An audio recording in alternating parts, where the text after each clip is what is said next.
Hello out there in online land. Now, this is going to be a very special video for me. I'm going to talk about the time I met three of my show business idols. One of them being Bob Hope. There's a picture. This is when he was kind of young here, but when I met him, it was around this time. We kind of looked sort of like this, and he's like my all-time favorite comedian. One of them, anyway.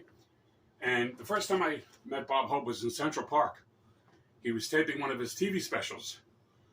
This had to be late 60s, early 70s. And we went, it was a free taping in the park. They were taping a show, a special, and me and a couple of my friends went. John, Philip, and Craig, give a shout out. And we went to Central Park to see the show. We were all big, comedy fans, classic comedians.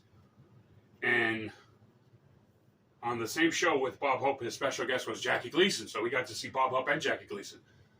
Now this was in Central Park. They were shooting. Now, when I went, when I was there, I had a shirt, a Harpo Marx shirt. And the famous pose, all you Marx Brothers fans will know from At the Circus. Anyway, Bob Hope noticed me in the audience, and he was talking to one of the crew members about my shirt. He saw the Harpo Marx shirt, and I'm sure Bob Hope, knew all the Marx Brothers, whatever. And then at the very end, when he was saying goodbye to everybody, I was the first one, the only one. I went up to the stage, I tapped his foot, and he looked down, and I went to shake his hand. Now he sees, the same guy with the Harpo Marx shirt, so he knew I was a big fan. I wasn't going to do anything crazy like pull him off the stage. So he shook my hand, and I was the only one that got to shake his hand, because then after that, everybody, from the audience starts running up to him, and he just left. So that was the first time I met him. It was 2 times in New York and 2 times in California. The second time was when I was in California, and I went to see this movie, Going in Style, with George Burns, Art Carney, and Lee Strasberg. And in the same theater going to see the same movie was Bob Hope. And I saw him as, hey, Bob, Mr. Hope, you're a living legend. And he was like, well, at least I'm still living. He was just what you would expect. He was Bob Hope, even on and off stage. So as I'm watching the movie, I sat right behind him. He was with some older guy. The older guy fell asleep, wasn't even watching the movie. But he was watching the movie laughing, it was a comedy. And I'm just watching Bob Hope watch the movie. So that was the second time that I met Bob Hope. That was in California. The next time it was also in California. I used to live in North Hollywood. He lived in Toluca Lake, so it was kind of neighboring towns. Although California, everybody drives, nobody walks. But this was late at night, like 2, 3 in the morning. And I'm coming home from a lady friend's house. And it turned out he was coming home from a lady friend's house. I didn't know this at the time. I read this in the biography. He was married for many years. I'm not saying anything that most people in the know don't know. Bob Hope had a lot of women on the side, And he used to spend the night with them. His wife knew. It was kind of like a mutual agreement. She didn't care. She was going to get all his money. So anyway, he's coming home from this girl's house. I'm coming home from a girl's house. He's coming one way going to Toluca, going like from North Hollywood to Toluca Lake. I'm coming from Toluca Lake going to North Hollywood. And we see each other, and I just see him. I told you, it's like 2, 3 in the morning. I'm like, hey, Bob. And he goes, hey, how are you? The guy, I'm telling you, this guy had balls. He wasn't afraid or nothing. This is like 3 in the morning. He's walking by himself. I heard he carried a gun, which I don't blame him. Anyway, that was the third time. Now, the last time I met him was in New York again. This was years later. He was really old by then. Must have been his 90s. And he was in one of the hotels. And I see him, he's in the lobby sitting down, and he's with his wife, Dolores. And I just saw him, and I didn't really like seeing him that old. I'm so used to him being, this vibrant, funny, comedian. So I see him, and of course he doesn't remember me all the other times. I didn't even read those up. I just said to him, Bob Hope.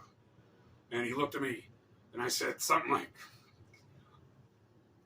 yeah, I'm almost going to tear thinking about it, seeing your idols, getting old. We all get old. It happens to all of us, even Bob Hope. So I said to him, Bob, I love you, man. And he looked like he was going to cry. He said, thank you. Or something. I don't know exactly, but he was very touched. He's real, and his wife was looking at me like, oh. And then as I'm walking away, I see his wife say to him, and I said to him before I left, I said, hey, Bob, thanks for the memories.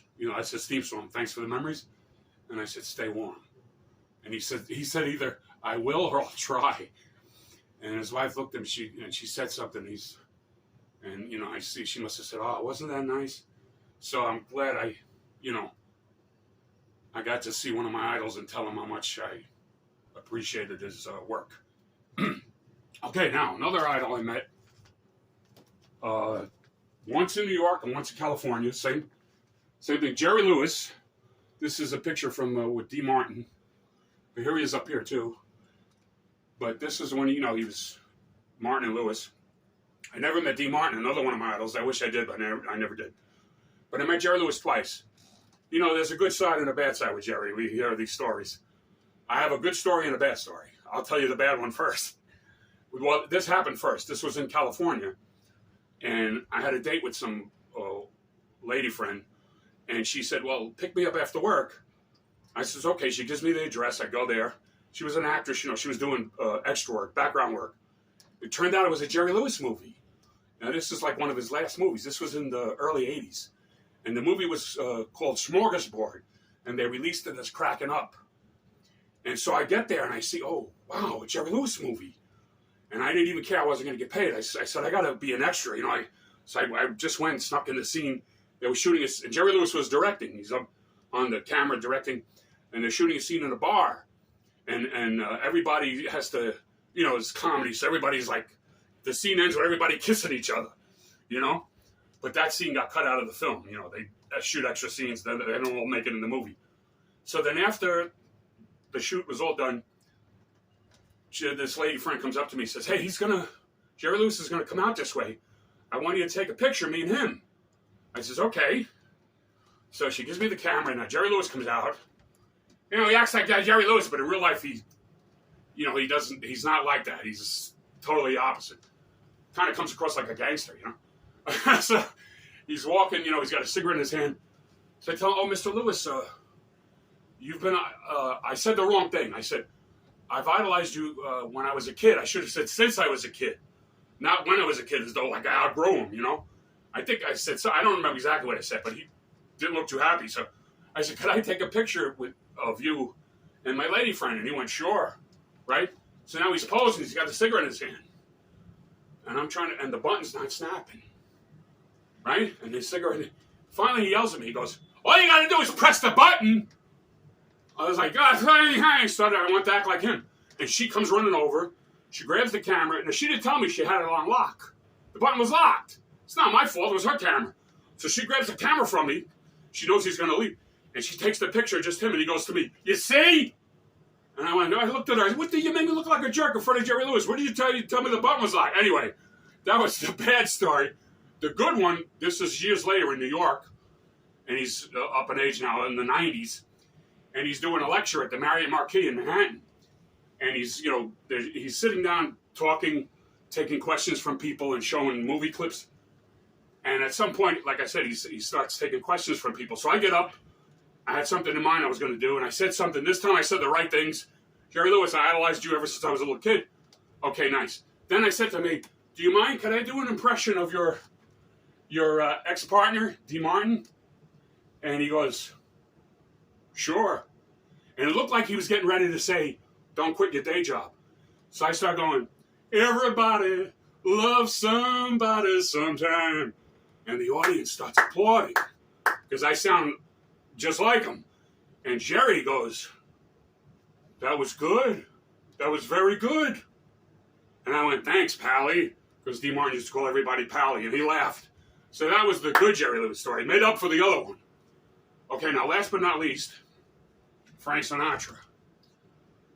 Now, I didn't really meet Sinatra, not directly, but when I was in California, he was appearing at the Universal Amphitheater.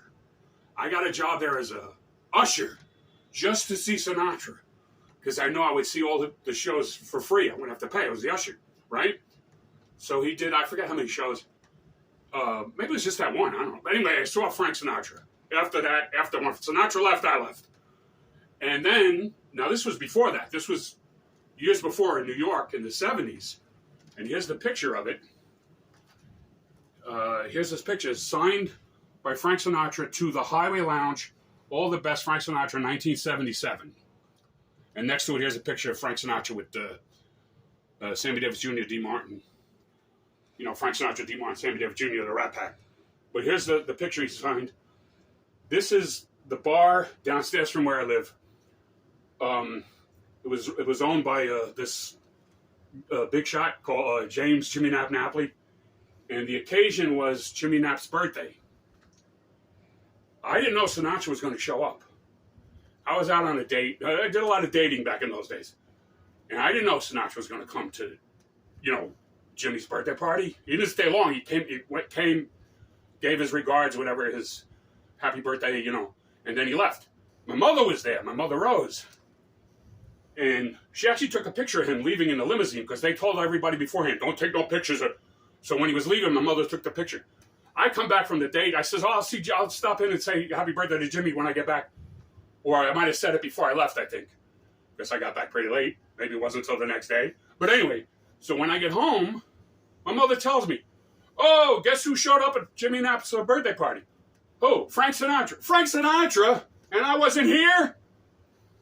So I almost met Frank Sinatra. Anyway, that's some of the stories of me and some of my show business idols.